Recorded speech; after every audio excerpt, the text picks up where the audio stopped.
2014 की सबसे यादगार बात रही कि हम सभी ने रिटेल इंडस्ट्री को काफी तेजी से बदलते देखा।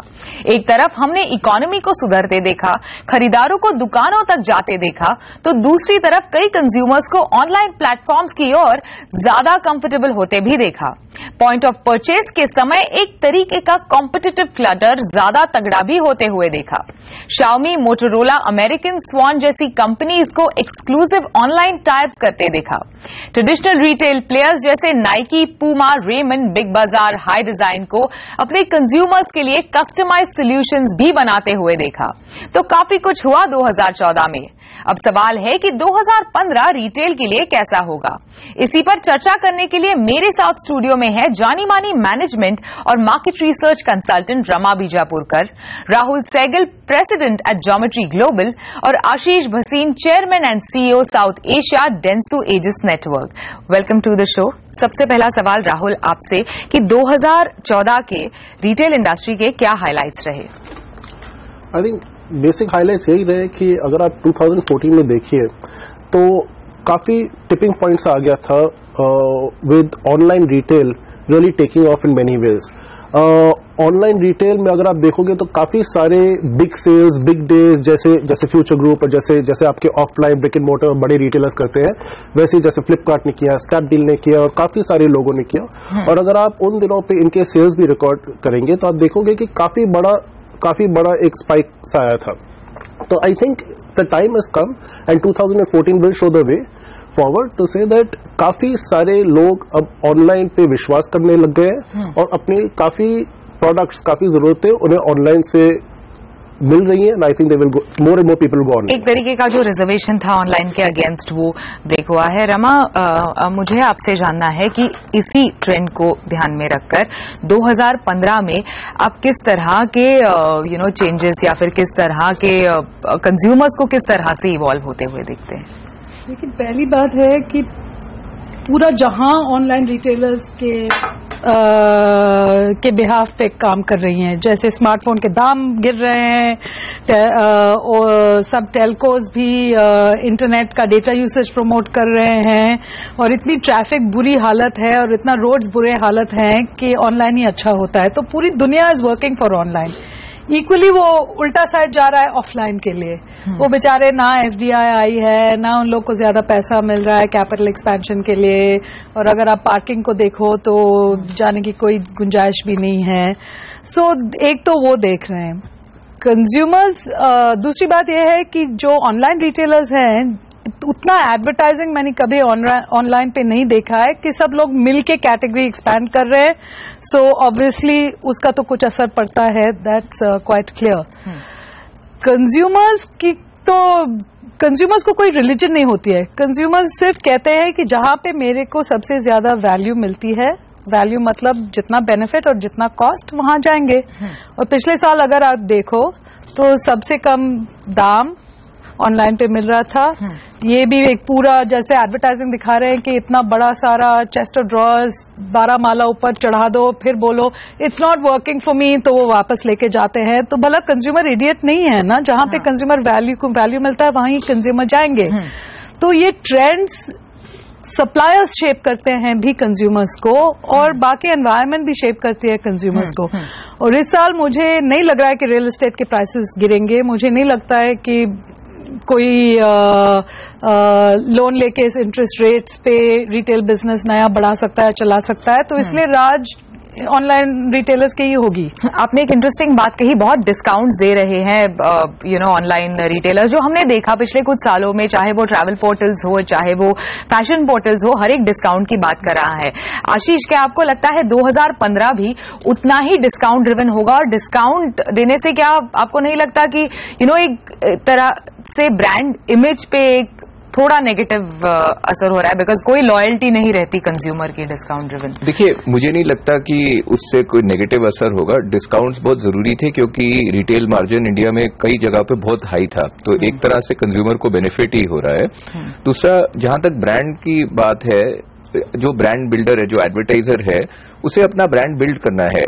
चाहे आप ऑनलाइन के जरिए बेचेंगे या आप ऑफलाइन के जरिए बेचेंगे, अगर आपका ब्रांड स्ट्रांग है, अगर उसके वैल्यू स्ट्रांग है, तो वो ऐसे इन चीजों से डिप्लीट नहीं होता। ये तो एक रिटेल एनवायरनमेंट का इम्पैक्ट है कि डिस्काउंट कहाँ है। ये डिस्काउंटिंग ज्यादा देर नहीं चलेगी, क्योंकि फाइनली प्राइस कहीं ना कहीं आके लेवल आउट हो जाती है। क्योंकि अगर इतने ज्यादा डिस्काउंट ऑनलाइन में रहे तो ऑफलाइन वालों का धंधा बंद हो जाएगा, तो वो ऑटोमेटिकली अपने प्राइसेस गिराएंगे। कहीं ना कहीं जाके एक थोड़ी बेहतर पैरिटी आनी शुरू होगी, और एंडलेसली कोई ऑनलाइन वाले भी ब्लीड नहीं कर सकते। हालांकि $1 बिलियन और $2 बिलियन और ऐसी इन्वेस्टमेंट्स आ रही हैं, पर कोई भी नुकसान में ज्यादा देर तक बिजनेस नहीं करता। तो प्राइसिंग लगभग जाके सेटल हो जाएगी। पर एक एडवांटेज ऑनलाइन को ये जरूर रहेगा कि उनकी रियल एस्टेट कॉस्ट, जैसे रमा ने बताया, वो कम है।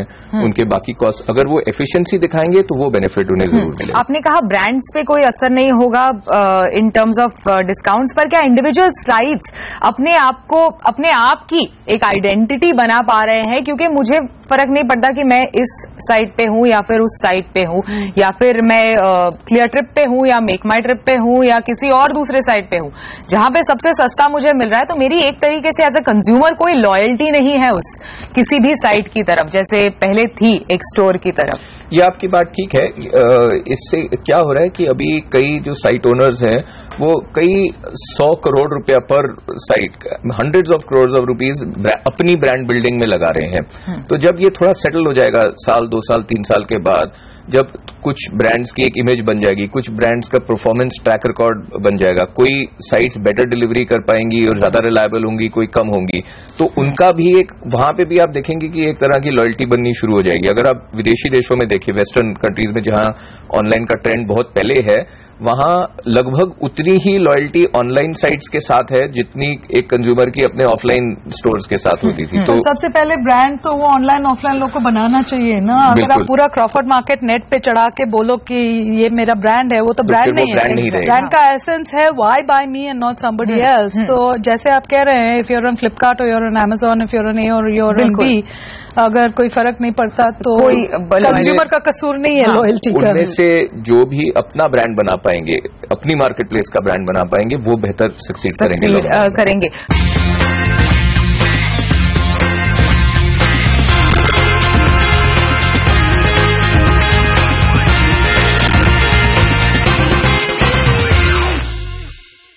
राहुल, सबसे बड़ा चैलेंज है फिलहाल रिटेलर्स के लिए अभी कि उनका जो ऑफलाइन प्रेजेंस है, एक तरीके का जो एक्सपीरियंस अपने स्टोर्स में वो देते हैं अपने कंज्यूमर्स को, वो एक्सपीरियंस वो ऑनलाइन किस तरह से लेके जाए, क्योंकि ज्यादातर होस्ट साइट है किसी भी ब्रांड की, वो एक एक्सपीरियंस प्रोवाइड करती है वो कंज्यूमर्स को, तो वो कैसे इफेक्टिवली ये ट्रांजिशन करे? हर चैनल का एक रोल होता है ब्रांड के लिए।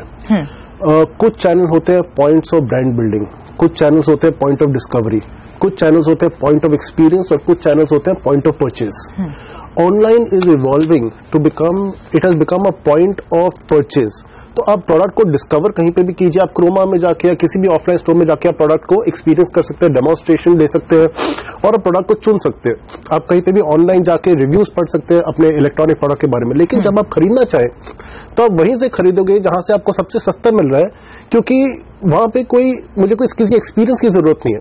आई have already decided what I want to buy, and that is the role that online plays, and I don't need to create demonstrations and stuff like that online. I can get away with all of that. वो सब मैं offline कर लूंगा। And जब आप online के बारे में बात कर रहे हैं और जब आप बोल रहे हो कि क्या ब्रांड की image is taking a hit, it does not happen like that, because the image online is not of the brand, it is of the retailer. तो ब्रांड ने अपनी इमेज थ्रू एडवर्टाइजिंग या थ्रू ऑफलाइन मीडिया या through other offline retailers, उसने अपनी image बना ली है। एप्पल कंप्यूटर्स ने या सैमसंग फोन ने अपनी इमेज बना ली है through other media. They are not looking at the online space to create the medium. अगर आप क्लियर ट्रिप के बारे में बात करें, they are selling Jet Airways, Air India, so on and so forth, who are not building their reputation and image on the website of Cleartrip. So the image which is being driven is the image of the online retailer and not the image of the brand owner. अगर brand का image थोड़ा week होता है तो वो online retailer के हरकतों से तो ब्रांड इमेज जा ही सकती है। जो आपने कहा एप्पल, जेट एयरवेज वगैरह, वो जैसे अगर मैरिज है तो वो तो डोमिनेंट मैरिज पार्टनर है। पर अगर वो थोड़ा if they are using online to build it, तब वो ना यहाँ के रह जाएंगे ना वहां पे। जैसे फॉर एग्जाम्पल मैं अगर नाइकी के स्टोर में जाती हूँ, तो क्लियरली डिस्टिंक्ट ये बास्केटबॉल के लिए शूज है, ये रनिंग के लिए शूज है, ये ट्रेनिंग के लिए शूज है, ये डिस्टिंक्टिवली दिखाते हैं। और अगर मैं किसी भी साइट पे जाती हूँ, जैसे जबोंग पे जाती हूँ या फिर मिंत्रा पे जाती हूँ, तो वही उन्होंने डिवीजन बतौर एक ऑनलाइन एक्सपीरियंस अपने कंज्यूमर्स के लिए किया है। तो वही एक्सपीरियंस पर बात ये ऑनलाइन की कसूर नहीं है, बात ये है कि लेजीनेस की। अगर आप किसी के मॉल में चले जाएंगे और खुद अपना स्टोर नहीं बनाएंगे ऑनलाइन, हाँ, तो यही प्रॉब्लम है। तो वो ऑनलाइन की प्रॉपर्टी नहीं है जो आप डिस्क्राइब कर रहे हैं, वो अभी इस सिनारियो और इस सिचुएशन की प्रॉपर्टी है जहां पे सब लोग बोल रहे हैं let the host take it. पर अगर आप ब्रांड के साइट्स पे अपने ऑनलाइन देखिए तो the online is as sharp and clear as the offline. Yes. So we should, I think, differentiate between जो मीडियम की कैपेबिलिटी है और जो आज अभी क्या स्ट्रैटेजीज चल रहे हैं। मुझे आपसे इनफैक्ट सवाल पूछना है कि पिछले कुछ समय तक ऑनलाइन वर्सेस ऑफलाइन की बात चलती थी, तो एक तो क्या ये पासे बन गया है कि ये बात अभी रुक गई है, और अभी क्या बात हो रही है कि एक दूसरे को किस तरह से बेनिफिट कर सकते हैं? पहले हम इंडिया वर्सेस चाइना कहते थे क्योंकि चाइना एक्सपर्ट्स चाइना चाहिए था, इंडिया एक्सपर्ट्स को इंडिया चाहिए था। अभी इंडिया एंड चाइना कहते हैं। फिर हमने अर्बन वर्सेस रूरल कहा था, अभी रूरल भी अर्बन के जैसे दिख रही है।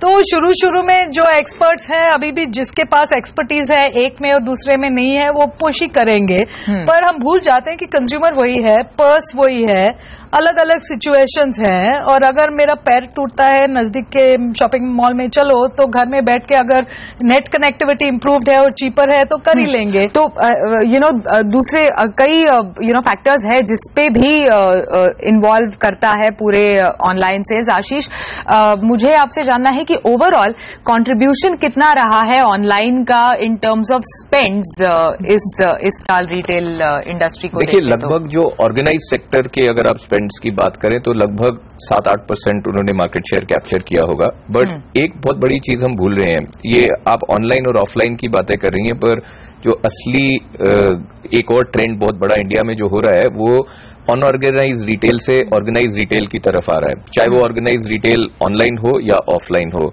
और ये ट्रेंड अभी बहुत मोमेंटम गैदर करने वाला है अगले कुछ सालों में। इंडिया अभी भी रिलेटिवली एक अनऑर्गेनाइज रिटेल सेक्टर है। आप हैरान होंगी कि इंडिया में 6.5 लाख से ज्यादा छोटे रिटेलर्स हैं जो गिने हैं, उससे और बहुत ज्यादा भी हो सकते हैं जो होंगे। अभी इतनी जैसे जैसे नए नए ब्रांड्स आएंगे और इकोनॉमीज ऑफ स्केल होंगी, वो ये पूरा एक ट्रेंड पहले वो कैप्चर हो जाए। इसलिए जैसे रमा जी कह रही थी, it's not online versus offline, it is online and offline that is going to grow together. And इन दोनों का जो शेयर है ऑर्गेनाइज सेक्टर का, वो आप देखेंगे कि कम से कम ट्वाइस एट द रेट होगा जो अनऑर्गेनाइज सेक्टर से है। इन्हीं छोटे रिटेलर्स की जो आप बात कर रहे हैं, वो हमने देखा है कई साइट्स से के टाइप्स के थ्रू ऑनलाइन आ रहे हैं। तो इसी ट्रेंड को देखते हुए आपके हिसाब से कैसा शेप होगा 2015? देखिए, 2015 में आप देखेंगे कि ऑनलाइन का और भी ज्यादा नॉइज वैल्यू होगी, लोग और आएंगे, जैसे ये कह रही थी बैंडविड्थ बढ़ेगा, वो होगा। पर उसी के साथ साथ एक और ट्रेंड आप इग्नोर मत करिएगा कि जो ऑफलाइन है वो भी रैपिडली ग्रो होगा, क्योंकि अनऑर्गेनाइज सेक्टर से वो ऑर्गेनाइज सेक्टर में आएगा। तो जो छोटे छोटे रिटेलर हैं, कुछ ऑनलाइन के साथ टाई अप कर रहे हैं, कुछ बड़ी बड़े मॉल्स के साथ अटैच हो रहे हैं, कुछ बंद कर रहे हैं अनफॉर्चुनेटली, और या मर्ज हो रहे हैं दूसरे दुकानों के साथ, या चेन्स उनको खरीद रही हैं। तो ये एक डुअल ट्रेंड आप देखेंगी, एक तो ऑर्गेनाइज सेक्टर ग्रो होता जाएगा और दूसरा उसमें ऑनलाइन और ऑफलाइन दोनों होंगे, पर ऑनलाइन का और भी बढ़ेगा। I also agree with you कि अगर हम ख्याल आया है कि अगर हम ऑनलाइन के डेफिनेशन थोड़ा एक्सपैंड करेंगे, तो हम कॉफी खरीदते हैं वन कॉफी एस्टेट से, जहां पे वो log on to the website और वो भेज देते हैं, तो वो भी ऑनलाइन हुई ना। तो lot of unorganised high quality people and may be low quality people also, जहां होम्योपैथिक मेडिसिन हैं या आयुर्वेदिक या कॉफी या कुछ खास फूड आइटम्स हैं, वो अभी डायरेक्टली हम लोग नेट पे जाके सिर्फ नेट पे है और कहीं पे नहीं है। तो वो भी नया ऑनलाइन का कंपटीशन है। अगर आप देखें तो सबसे बड़ा ई कॉमर्स को इंडिया में फिलिप किस चीज ने दिया? रेलवेज ने दिया। रेलवे जो छोटे से छोटा आदमी है, रेलवे का टिकट मोबाइल पे या नेट पे जाके बुक करता है, तो वो भी तो एक तरह से ऑनलाइन ही हुआ ना। तो आप देखेंगे कि ये एक फिनोमिनन है। जैसे अब जो नई जनरेशन आ रही है वो डिजिटली नेटिव जनरेशन है, तो ये एक लाइफ का तरीका बनता जाएगा।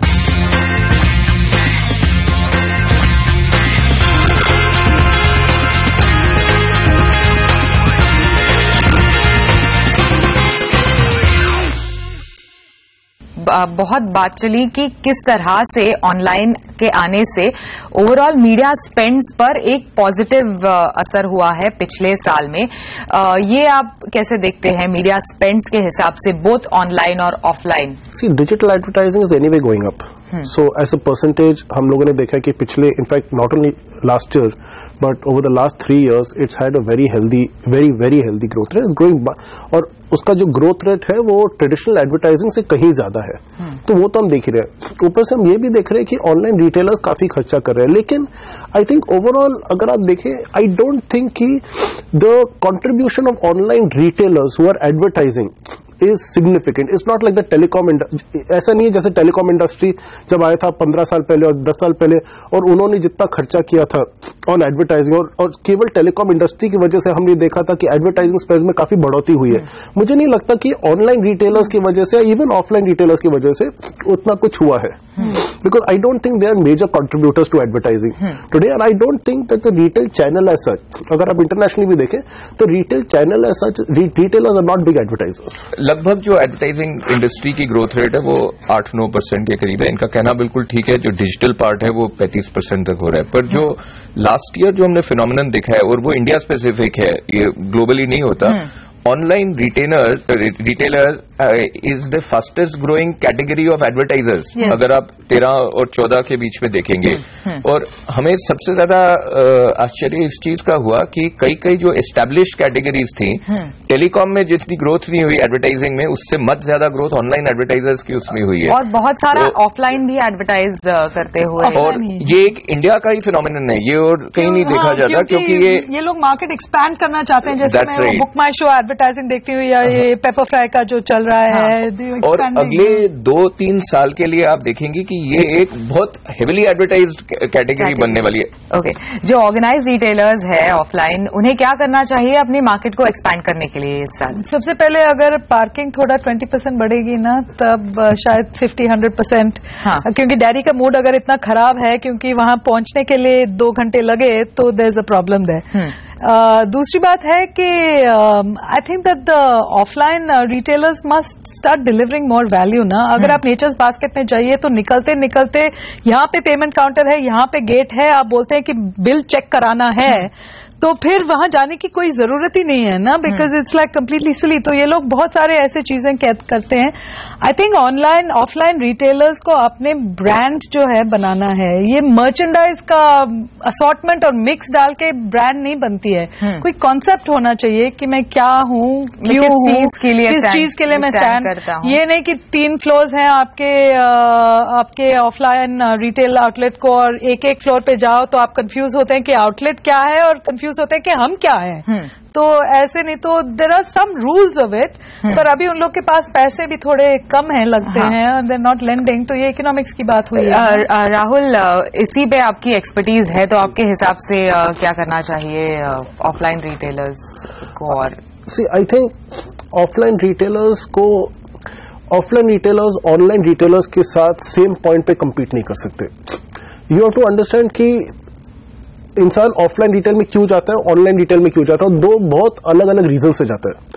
Most of the people going to online retail या तो कन्वीनियंस की वजह से जाते हैं या प्राइसिंग की वजह से जाते हैं, and most of the people जो ऑफलाइन रिटेल में अभी भी शॉपिंग करते हैं वो वैरायटी सीकिंग है, एक्सपीरियंस सीकिंग है, एंड शायद अनश्योर है कि हम क्या खरीदें, और इसलिए ऑफलाइन में जाके खरीद रहे हैं क्योंकि उन्हें डेमोन्स्ट्रेशन मिलेगा and so on and so forth. And therefore अगर ऑफलाइन को ऑनलाइन के साथ if they want to compete effectively, तो उन्हें उन पॉइंट्स पे ज्यादा फोकस करना होगा जिनकी वजह से लोग उनके पास आते हैं। नॉट कि मैं अपनी स्ट्रैटेजी चेंज कर दूं और ऑनलाइन अगर प्राइसिंग पे निर्भर है तो मैं भी प्राइसिंग स्ट्रेटेजी करूं. That is not the way for two channels to compete because they will never be able to compete with online when it comes to pricing. अभी फाइनल सवाल आप तीनों से, 2015 में एक एक चीज जो आपके हिसाब से स्टैंड आउट करेगी रिटेल के लिए. आशीष, सबसे पहले. मेरे ख्याल में एक अनऑर्गेनाइज से ऑर्गेनाइज सेक्टर को काफी शिफ्ट होगा. दूसरा, आप देखेंगे कि डिस्काउंट्स जो हैं वो एक फिनोमिनन इस साल तो कम से कम बहुत चलेगा. रमा. मेरे ख्याल में ये network environment is on the cusp of getting improved और इसलिए हम ऑनलाइन में बहुत एक्सप्लोजन देखेंगे. ऑफलाइन में अभी मेरे को नहीं दिख रहा है कि या फंडिंग की एनवायरनमेंट ठीक होगी या रियल एस्टेट की एनवायरनमेंट ठीक होगी, इसलिए शायद वहां पे ज्यादा एक्शन नहीं होगा. और राहुल. मेरे हिसाब से आपका जो मॉडर्न ट्रेड है and big box modern retail है उसकी ग्रोथ कम हो जाएगी. उसके काफी नीड्स डायरेक्टली ऑनलाइन में चले जाएंगे और ऑनलाइन से फॉर एग्जांपल अगर आप बिग आइटम्स की बात करें, फर्नीचर, इलेक्ट्रॉनिक्स एक्सेट्रा, काफी कुछ ऑनलाइन खरीदा जा रहा है. एंड जो ट्रेडिशनल ट्रेड है मेरे हिसाब से वो ग्रो करता ही रहेगा स्मॉल पेस पे, लेकिन जो उसका करंट बेस काफी लार्ज है उसका जो करंट ग्रोथ रेट वो ग्रोथ रेट उतना ही रहेगा. मेरे ख्याल से जो बीच में मॉडर्न ट्रेड है उसका ग्रोथ थोड़ा थम जाएगा और जो ऑनलाइन है उसका ग्रोथ बहुत बढ़ जाएगा. Alright, thank you so much. Thanks for being on the show. Thank you. आपको हमारा आज का शो कैसा लगा आप हमें लिख सकते हैं brandbazaar@network18online.com पर, और हमें ट्विटर पर भी फॉलो कर सकते हैं @आवाज बीबी पर. फिर मिलेंगे अगले हफ्ते इसी दिन इसी समय सिर्फ CNBC आवाज पर.